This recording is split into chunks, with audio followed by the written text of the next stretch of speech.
My name is Rebecca Michael. I'm the Advocacy Manager for the Independence Center, and I'm with Daniel Ratcliffe, the Benefits Coordinator of the Independence Center. And you are listening to our Real Empowerment podcast with the Independence Center. Yay! We really do need like clapping or something.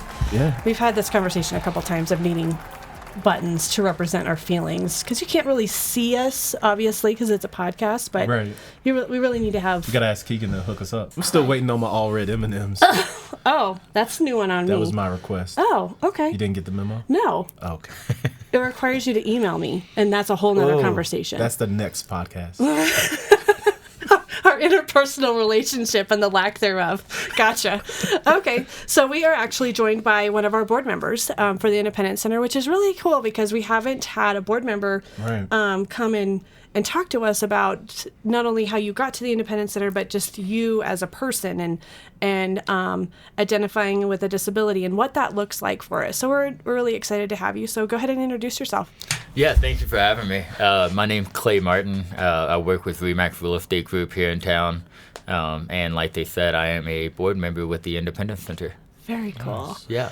Yay. So we can talk about anything that you want, buying houses if you want, or, Man, you know, that'd be... I'm going to have to get your card. I'm actually looking for a right house. now. Oh, you really? Yeah. Absolutely. Well, I'll give you my card before we leave. Awesome. And we'll make sure we put all of Clay's contact information into the podcast description so that hopefully when people listen, they go, hey, someone who identifies in my tribe. Yeah. Let's throw him the business. I love that. Like the tribe, like small group in town. I mean, people connect with who they connect with. Yeah. And it makes your job hard when you try to force it and fit into a different group. Right. But just connect with who you connect with and let that play out. And plus seeing that a person with a disability is thriving in an environment that isn't as conducive with being a person with a disability being successful, will only empower others to say, hey, I can do that. You can do it. And actually, I need to buy a house, so you kind of understand what I need. Yes. So it's really cool to have a board member that knows that stuff. So yay. So let's start with where you're from, what you do, all that fun stuff. Yeah, absolutely. A little background on me. I'm from Lexington, Kentucky. I joke around with people out here and tell them I'm from the right side of the Mississippi. You truly are. Okay. Literally. But kind of being a smart aleck there when I say that, and they threaten me, tell me that this is the best side. It is the best side. It is the best side. The Rocky Mountains are beautiful, and people are active, and it's a fun place to live, and people are kind. Cool. But I grew up in Lexington, Kentucky, born and raised there. All of my family is back there besides my brother and my nieces. And it's a beautiful place to live. Green grass everywhere, rolling hills. But I had the opportunity to come to Colorado, and it's just been a blessing to live here and take advantage of everything Colorado has to offer. Yeah. But after high school, I went to Ohio and played football for a couple of years. And then after graduating college, when I actually came to Colorado. So I've been out here now for in August will be 6 years. Oh, wow. I used my degree and worked for the local YMCA. A couple friends of mine were in real estate, and I saw a couple paychecks and was like, that job's so easy. I'm going to jump into that and be rich. And I was so far from the truth. They probably had to put a lot of time into getting those kind of paychecks. It is. It's so funny. The only people I knew here was my brother and my nieces. And my nieces weren't buying houses. Exactly. So I got into real estate, and like I said, it was a very difficult start. But in college they didn't teach you how to network.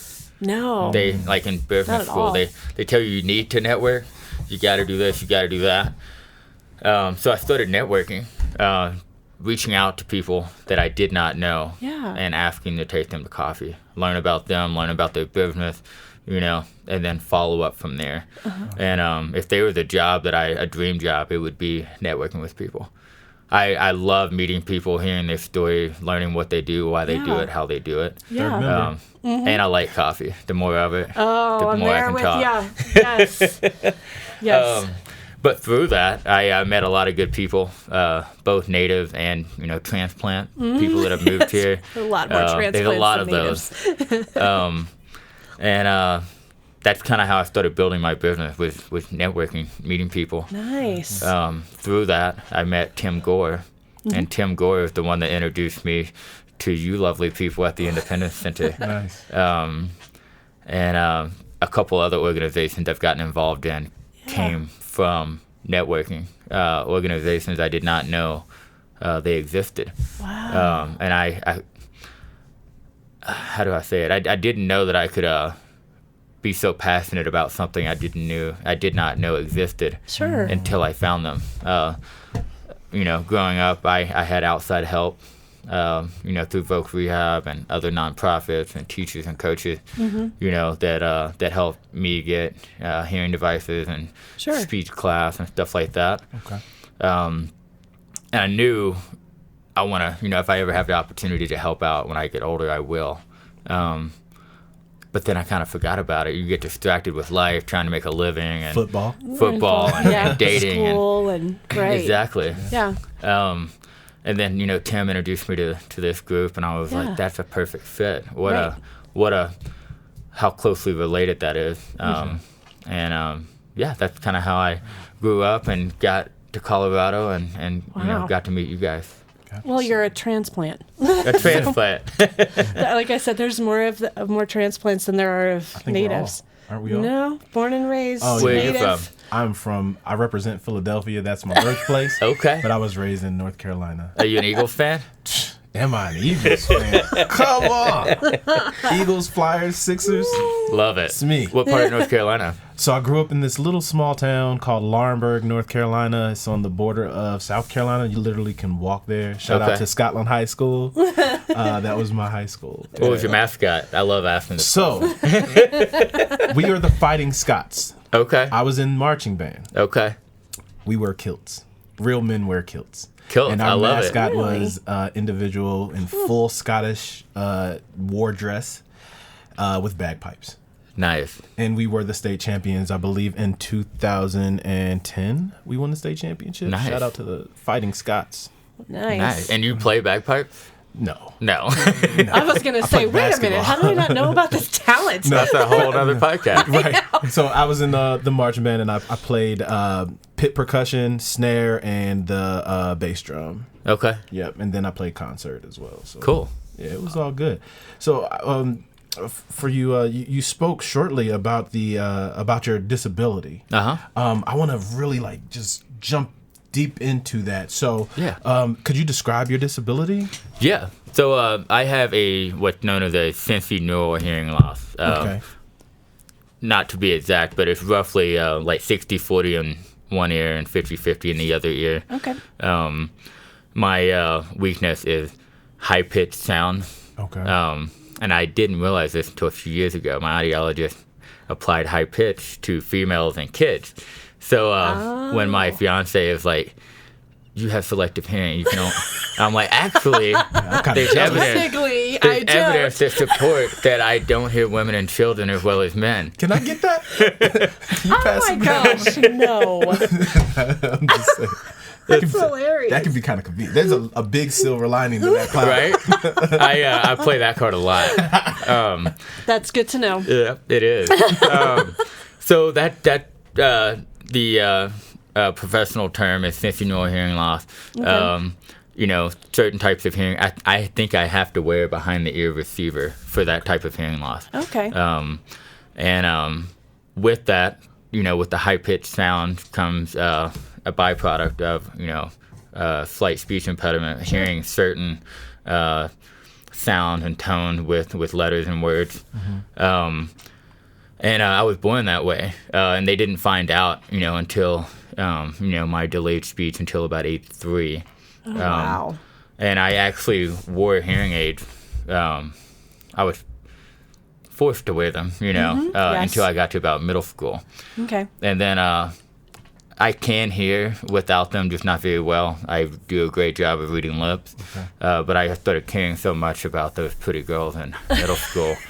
And I didn't want to be the guy that stuck out. Sure. So I stopped wearing them. I started adapting, sitting in the front row. Sure.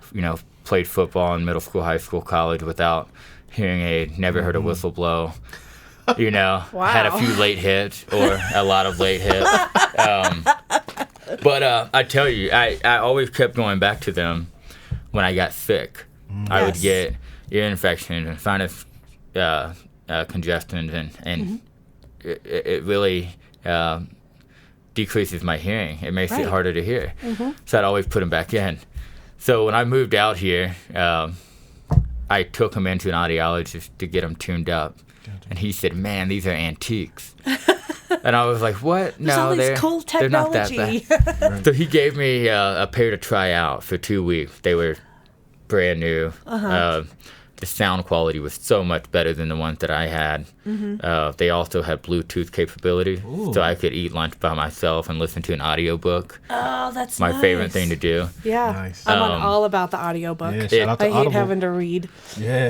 I actually gave up the radio in my truck, like Monday through Friday, 9 to 5, and I only listen to book. Yeah. It's a much better way to enjoy your Spend drive. your time. Yeah. But you guys talked about it briefly before in the podcast before, the finding yourself at different phases in life. Yeah. Yeah. And when I got those hearing aids, I was like, wow. Describe that moment when you put the new hearing aids in. Describe that moment. You know what it feels like to be stressed out, like you have a ton of weight on your shoulders, and the minute you find out the good news, whatever you want to apply that to, it's just a weight lifted off your shoulders. Well, when you're not wearing your assistive devices, whatever it may be, it's a constant strain. It's a constant stress that's applied. Yeah. Like I joke with people, but I say, like, when I'm not wearing my hearing aids, I'm trying to hear so hard that I'm squinting, which does not help at all. Right.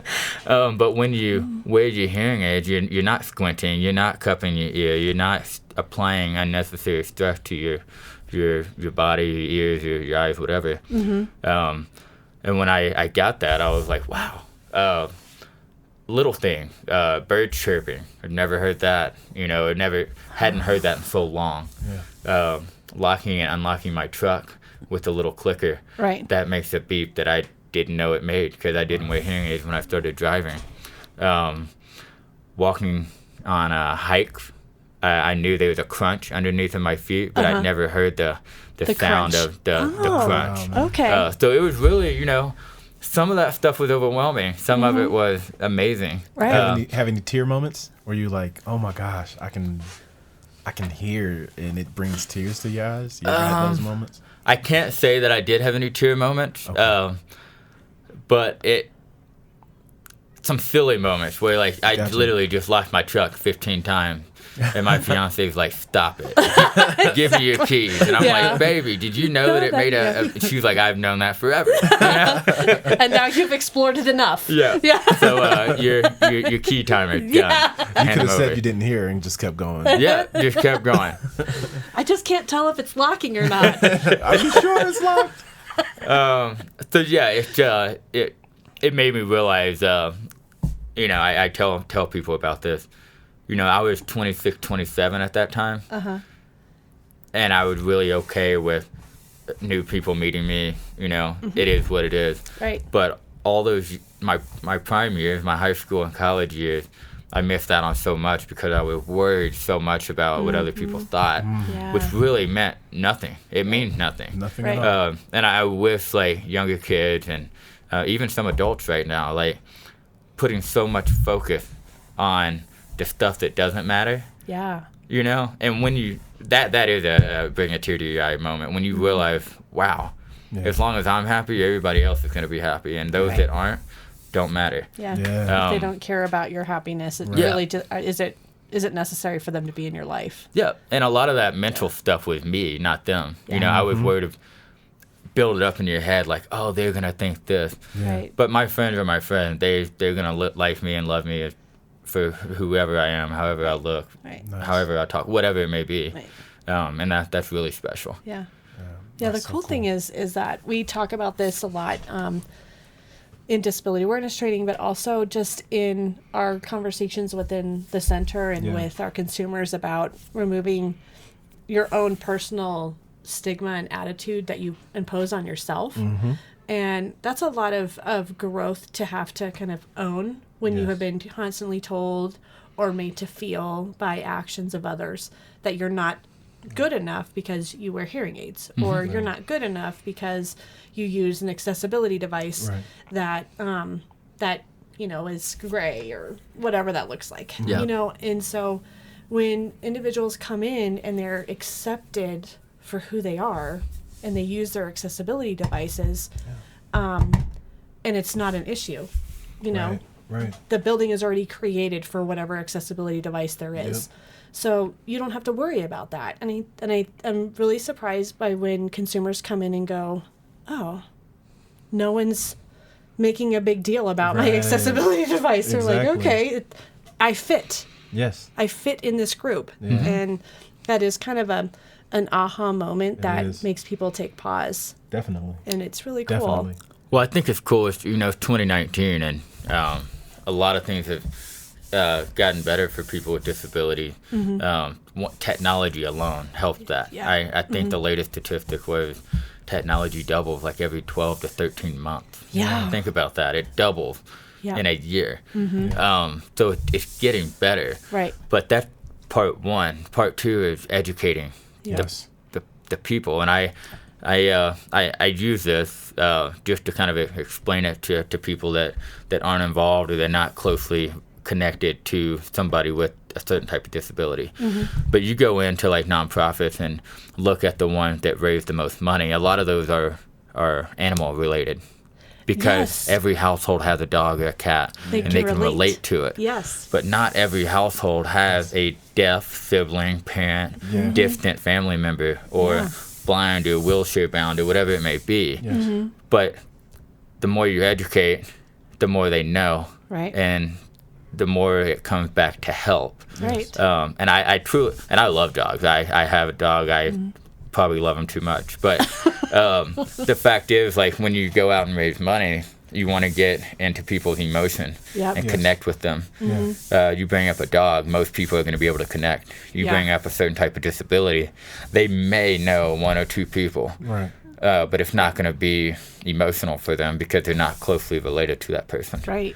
And that can be kind of a struggle for agencies like ours, where we cross disability. So we represent every possible list of disabilities that Yeah. are out there. Yep. And our staff members represent such a diverse disability spectrum that it really is hard to kind of get that many people behind the disability community, because they want to label it, deaf community or blind community, or individuals being on the autism spectrum. They kind of want to put a label on the type of disability that we represent. And when we say, well, we're cross disability, we're not labeling anybody. We're just saying we want to help anybody who comes into our doors.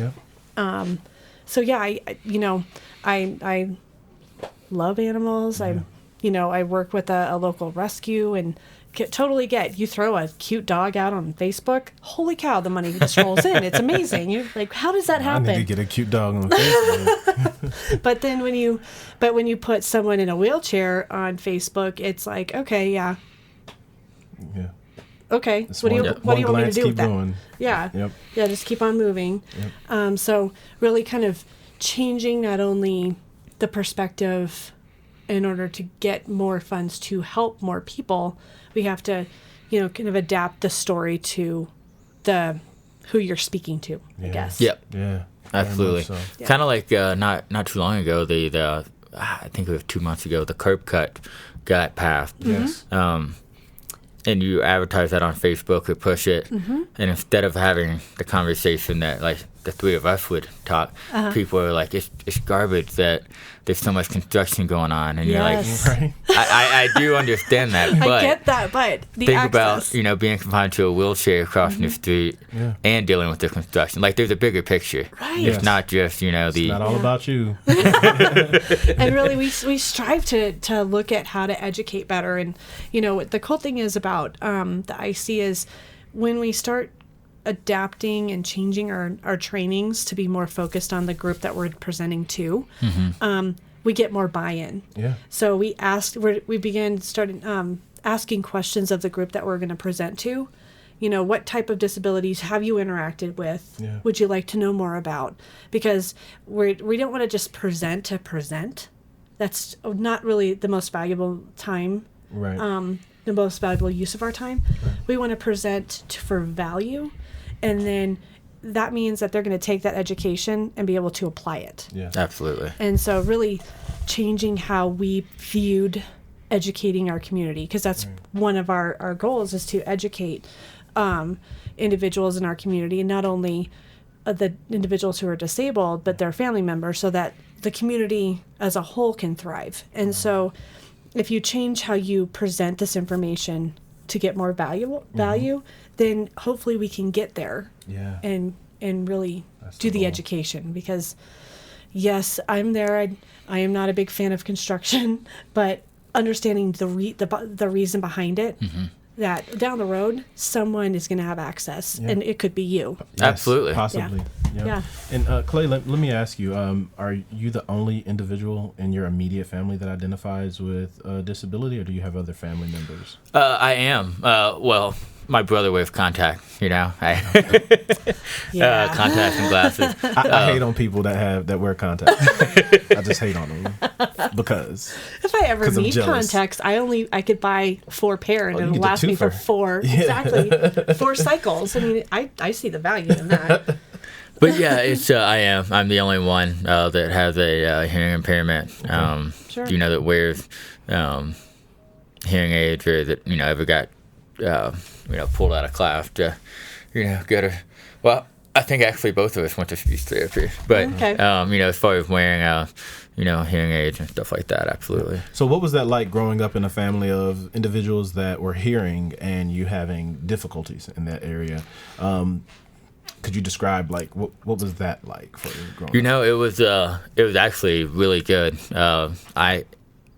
Looking back, I mean, I had so many people that spent time and energy and effort helping me. Being patient with me, that kind of thing. Yes. Parents were great. Brother was great. But a lot of it was mental. Why are there 29 kids in the class, and I'm the 30th one that wearing something a little bit different, answering those questions. Yeah. Some people ask. They don't mean to ask it in a rude way, but sometimes they do. Right. And your confidence might be riding at 100, and then somebody asks you a certain question, and you just bottom out, and you're like, man. I was good. And You could have just reminded asked me differently. Yeah. But I always I try to understand, like, people don't know what they don't know. Sure. And that's on me. And again, up until a certain point, you can get mad and get emotional or get hurt or get upset. Right. Or you can take that as a chance to explain and educate. Right. And now I just laugh with it. Yeah, I'm like, me whoa. too. First of all, ask the question this way. Second, here's what's up. Gotcha. 3, what's your name? Because I'm going to pick on you next Yeah. time There I we find go. something out. Yeah, exactly. Yep. Yeah, you just opened yourself up. Yeah. Yep. So you described college. You went to college in Ohio. Which college did you go to in I Ohio? went to a small school, a D3 school, like a glorified high school, in Wilmington, Ohio. Okay. And our mascot was the Quakers. The Quakers? The All right, I Quakers. can relate. Pennsylvania. I'm with you. Okay. So, and how did you get into football? What was that driving force as an individual with a disability, where some people may have your exact same disability and say, I can't play football because I'm hard of hearing? What made you say, not me, I'm playing football? I can't even remember how I got into it. I was so young. but my dad was a good football player. Like most kids, they want to be like their dad. And actually, a friend of his coached my Civitan League or Pee Wee League, whatever you want to call it. And I realized now, looking back, I had a lot of built-up anger and emotion. And there was actually a sport that allows you to take out that anger and emotion and not get in trouble. Yeah. So, I think it gave me a feeling, that I hadn't really felt before. And maybe it was just releasing all that built-up energy and, emotion, that kind of thing. Yeah. And it helped that I was like 5'7" when I was 10. Man. I'm also 5'7" now, and I'm 30. So, Fully grown at 10. Nice. I might be exaggerating a bit, but I was a big kid, and I was a decent athlete at that age, and just kind of maintain that level of athletic ability, throughout middle school, high school, college, and I loved it. You kind of adapt, like I said. Can't really hear the whistle, but you can watch the ball when it's snapped. Mm-hmm. You can pick up on body language when people are slowing down. Right. Most of the time. It was just a great sport to play. Mm-hmm. The camaraderie of having 70, 80, 90 teammates. Yeah. And it's not just about you; it's about the team. And I think that was the hardest part when I quit playing football. You kind of go through a phase of, I don't know if you call it depression, but change. And you're like, what's going on? Right. And it's only about you now. Like, you don't have the motivation of your teammates. You got to self-motivate yourself to go to work, go to class, work out, whatever it is you need to do. Right. But yeah, football is just one of those things I was passionate about, fell in love with, and continued to play up until I wasn't able to play anymore. What position did you play? I was a linebacker. Nice. Yeah. So you're like, bring it on, the person in front of me, I'm going to tackle you. 5'7", stocky guys. Were you middle linebacker? Both, middle, inside, and or inside and out linebacker. Nice, Okay. man. Nice. Yep. That's a great hitting position. Shout out to Ray Lewis, man, one of the greatest. Right, one of the greatest. Yeah. I'm like, I've never played football, but I'm sure I would probably want to work out some aggression and be a linebacker. I'm glad that you said that because they do have a women's league here in Colorado Springs. Yes, I've heard. Yeah. I've heard. So I'll have to go check it out. So you're going to try out? I'm not going to try out. I'll go check them out. All right. I tried. We want to go too. We want to go. I would love to go. That would be a great peer support activity to go watch them play. I think it would, and it would give them a lot of support. Oh, yeah. As well. I think Where that's do they pretty play? good. Do you know? I have no idea, but I can He wants to definitely throw get you these information. random things out at me, and then we'll figure it out. I know someone that plays in the league. I will get you in contact with Okay, them. because I think that it would be a great opportunity for our consumers to go watch. I would love to see women playing football. I want to see if they can hit like hard. Oh yeah, I'm sure I'm they can. sure they can. I've been hit by my mom before. I don't know if that counts. Again, another whole podcast discussion. I'm not crying about it. So Clay, great segue. Here we go. Exactly. Shout out to Mom for the hit. Right. I needed it. I deserved it. Thank you, Mama. I've accepted that. So Clay, going into real estate, what was that like? Where did you have I know you described it as, hey, I had some friends that were already in it. I thought it would be an easy, nice sized paycheck regularly. But once you were immersed in the education of becoming a real estate agent, what motivated you to move forward with it? So I was in a position where advancement wasn't readily available where I was. And a lot of people deal with the frustrations of being stagnant in their career field. Right. And it was just the timing of everything coming together of I think everybody, well, most people, they have a desire to be an entrepreneur. They want to be a small business owner. They want to be their own boss and Be tell their own themselves boss. what to do. And it all sounds good until you get into it. And then you realize it's kind of nice having a boss and having a to-do list. You do the to-do list and then you go home. But it all came to me, and I was like, this is something I want to do. I don't have kids. You know, if I fail, I'm only failing myself. I'm not failing other people. Sure. If I'm going to do it, I need to do it now. And I had this desire to do something on my own. And my brother was involved in real estate, and a couple friends were involved in real estate. And I was, had the thought, if they can do it, I can do it. Nice. Maybe I can do it better. I haven't got the better part yet, but I'm getting there. It's a work in progress. It's a goal in front of you. Absolutely. Nice. And I got in real estate, and I realized that, real estate is the business. It's a byproduct of the business, but the business is you're in the people business. Like you're literally connecting with people. Yes. Once you connect with people, they have a need and a want that you can help them fulfill. Right. So the more people that you connect with and provide value to, you're going to be the person they go to when they decide to buy or sell or upsize and downsize. Yep. And it's not all about the paycheck. The paycheck is a byproduct of providing value to people. Like that is the business. It's connecting with people, providing value for people, and being there for people all the time. Right. And then whenever they are ready, it's not a used car salesman type job. It's just you be there and you wait patiently and you provide value in ways you can outside of just asking them, are you ready to buy and sell? And if you provide enough value, and you're there enough, they will come and find you. Nice.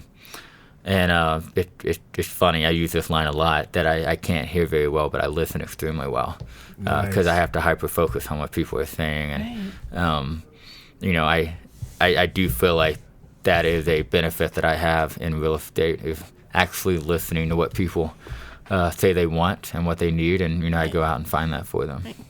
It's amazing. That's cool. I think it's many of our talents are byproducts of adapting to our disabilities. And one of the things that my mom, shout out to moms, I guess, that my mom always told me was that I have such a keen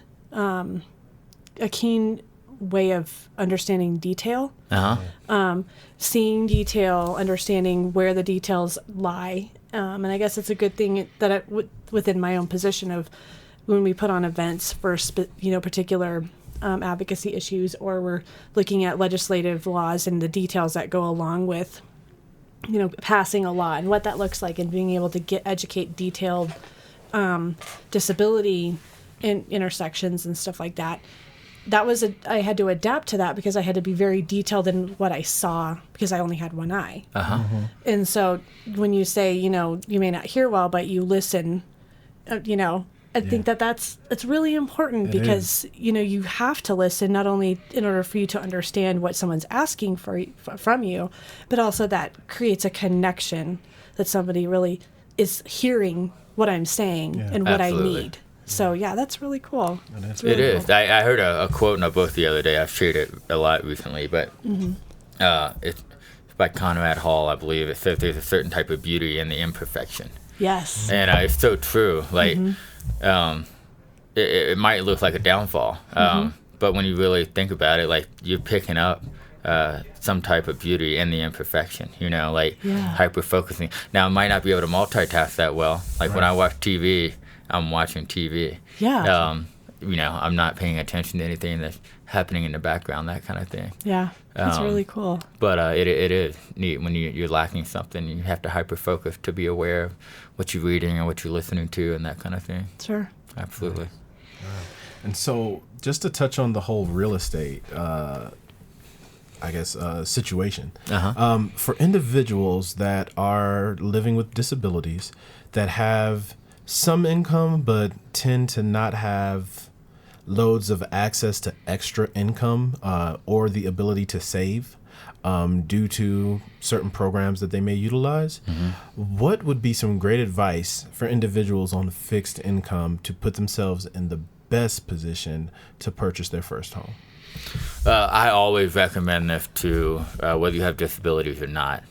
There are programs out there to help people get into homes for first-time home buyers, and that's called a CHAFA, CHAFA program.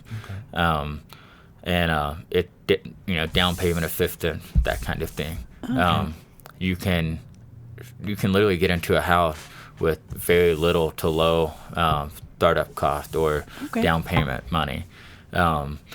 But it will be rolled into the interest rate, which is not. It's a really good program. A lot of people utilize it. Awesome. I think the biggest issue there would be being on a fixed income. Mm-hmm. If you're able to, make that type of mortgage payment. Right. The opportunities are there that are available to help you get into a home. What I think is not there are the funds and the programs available to help reconfigure that house to accommodate a person, depending on what their disabilities are. Sure. The Independence Center has programs that accommodate, but correct me, I think it's somewhere around like 40 to 60 people a year. Yes. Which is not enough. Right. It's putting a dent in things for sure, but Yes. Those are only 40 to 60 people out there that are getting what's needed, as opposed to, I'm willing to get thousands of people in El Paso County that need the same thing. Right. That's the issue, I think. Yeah. Like, I know, like myself and lenders that can help anybody get into a home with low down payment. Right. But if you're in a wheelchair and you're living in a 1940s, 1950s home, my hallway, my bathroom, my kitchen is not very accommodating at all. Right. I don't have the answer for that. Right. I wish I did. We'd be all over that. Right. Gotcha. But yeah, as far as getting us into a house, there's programs out there. There are lenders out there that can be very helpful for anybody with or without disabilities. Right. And how accommodating are, from your perspective, are real estate agents? Like, for instance, right now looking for a home, but I can't drive to the homes that I would like to check out. Is it inappropriate for me to ask my real estate agent, hey, would you mind picking me up because I'm legally blind, I don't have a license? Could you drive me to this home? Because if I took a Lyft, it would cost me like $30 to get there. And you're probably going to look at 20 to 30 homes. Mm-hmm. It's a competitive market out there. Yeah. Right. Chances are you're not going to look at one home and buy it. You might look at one and like it, but it's a competitive market. There's going to be 8 or 10 other people out there that like it. Yep. To answer your question, completely acceptable to ask that question. There are, I think, over 4,000 real estate agents in El Paso County. I'd say half of those are part-timers. Okay. People that just do it for fun, extra income. And then probably the other half, close to it, are full-timers like myself. Okay. I would like to think that most of those full-timers are willing to take that extra time to help out and fill that need. But I will say there are people out there that look at the bottom line. That it's more time and effort for them that they don't want to put in, and they don't want to do it. Right. But I always think you got to ask. And if they don't, whatever. Right. Ask a couple more times, and somebody's going to say yeah. Yeah. And those are the people you want to work with. Yeah. It's there's a lot of people out there that can do this job, but there's few out there that do it well. Yep. I like to think I'm one of those people. Gotcha. Nice. I'll come pick you up, take you to look at houses. Nice. I think, I'm going to hold you to that. The way that I look at it, because I've had 2 real estate agents that I've worked with in Colorado Springs specifically, and they actually like to drive you. Nice. Because there's 2 things. You're going to show up. If they're going to Right. drive you there.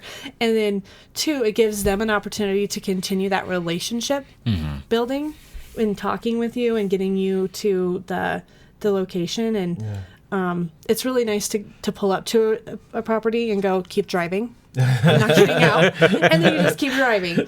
So I would, really challenge someone if they're looking for a real estate agent and you're getting the, no, I don't do that, or, it's easier for me to meet you there versus let me pick you up and let's continue that relationship, to find the person who wants to continue to build and maintain that relationship. Just keep asking the question, and once someone will say yes, and there you go.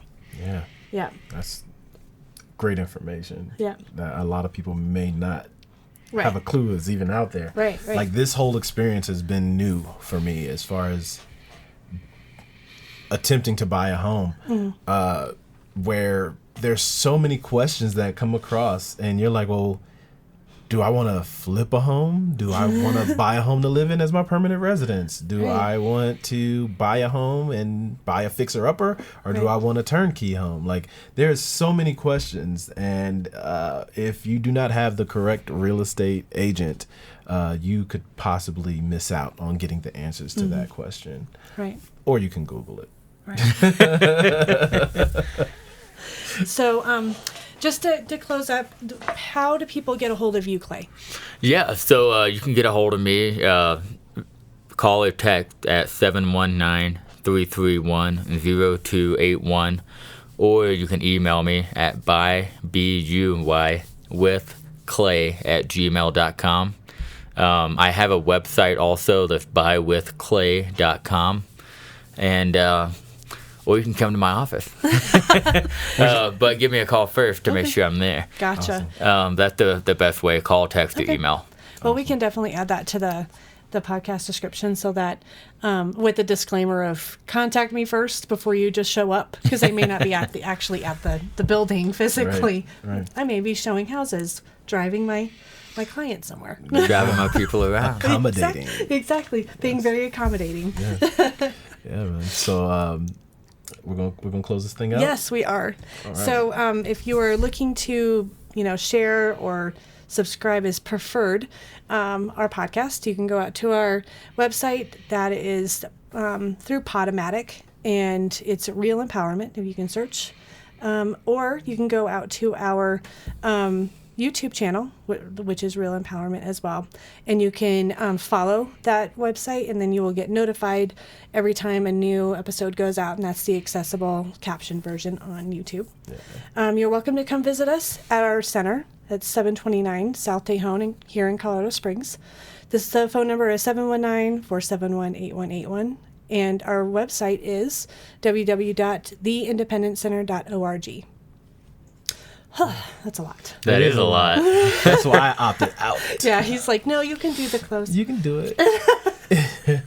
Well, Clay, thanks so much for coming out and talking to us. And we will definitely give you some kudos and get you out there on our website. So that I appreciate it. Thank you guys for having me. The setup was fun. The talk was fun. Nice. Listening to the previous one was fun. Good deal. Everything about it was great. We may have to have you back again. Yes. Yeah, please do. Yeah. Happy to help and talk in any way. Sure. Awesome. All right. After you help me buy my house. Yeah. There you go. Yeah.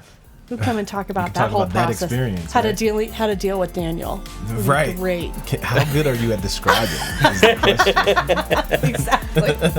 Well, I'm Rebecca Michael. I'm Daniel Ratcliffe. Thank you so much.